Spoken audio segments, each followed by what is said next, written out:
Dustin, good to see you. Today we are talking through 4 signs that your advisor is doing real financial planning. A lot of financial planners claim to offer comprehensive planning, but there are a few obvious signs to determine if your advisor is really working for you. First, is your advisor helping you define your goals and objectives? Sure. So a lot of advisors get compensated for managing investments, and that's okay. But it's important to recognize that alone is not a financial plan. Right. A real financial plan should be a lot like a great suit.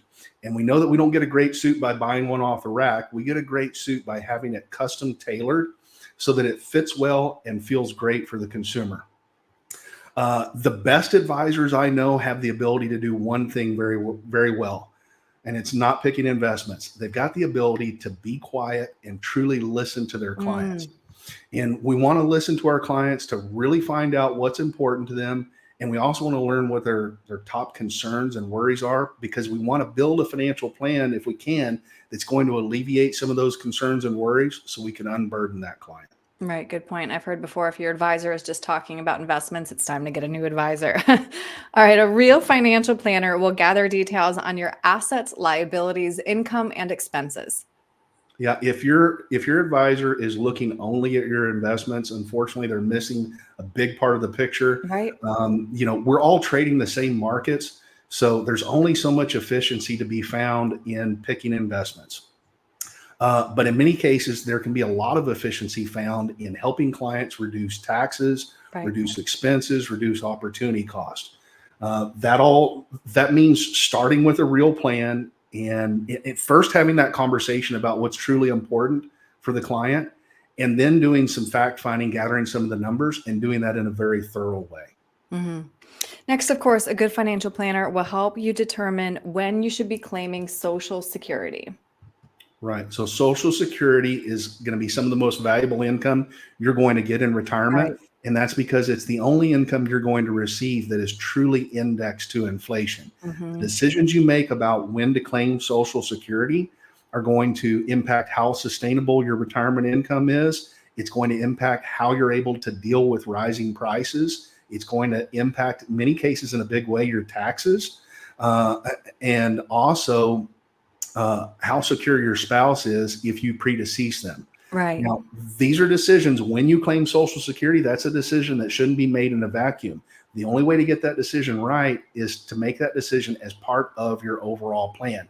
So if you hmm don't really have a true financial plan, if you're not getting that planning, the chances are higher that you're going to make some mistakes when it comes to those claiming decisions. Right. And then last, of course, estate planning and financial planning often go hand in hand. A good advisor will ask to see your estate planning documents, or if you don't have an estate plan, they'll help you set one up. Certainly. So we work with a team of experienced attorneys to help provide estate planning for our clients. And one of the reasons for that is, of all the things that I see advisors fail to provide for their clients, the biggest one is probably estate planning. Mhm. And when we talk to clients about estate planning, most of the time our minds go to what happens to our assets upon death. There's really a lot more at stake here. You don't want a court deciding, for example, who's going to care for your minor children, who's going to raise those children. You don't want a court deciding who's going to make medical decisions for you when you can no longer make those for yourself. You don't want your special needs child to lose their state benefits they rely on because they received an inheritance in their name. And here's a really big one that most people never find out until it's too late. If you're incapacitated and you don't have the basic estate planning documents, and you don't have those estate planning documents on file and accepted with all the financial institutions you do business with, your spouse has no access to your 401k. They've got no access to your IRAs. They have no access to your life insurance. If you own a home or other real estate jointly with your spouse, that spouse can't refinance or sell that property. That spouse can't do any of those things until they go get a guardianship. And at least in the state of Texas, that can be a very lengthy and expensive process, a process that most families and spouses don't want to go through in the midst of a family crisis. Of course. So everything I mentioned, these are all things that don't deal with what happens with your stuff upon death, and things that beneficiary designations and wills won't necessarily take care of. Mhm. So all the things I just mentioned can be solved in most cases very simply by putting some basic estate planning documents in place. It's really Mhm. cool, and it's an important part of any real financial plan. Of course. Yeah. I love that you're always thinking about the entire family, Dustin.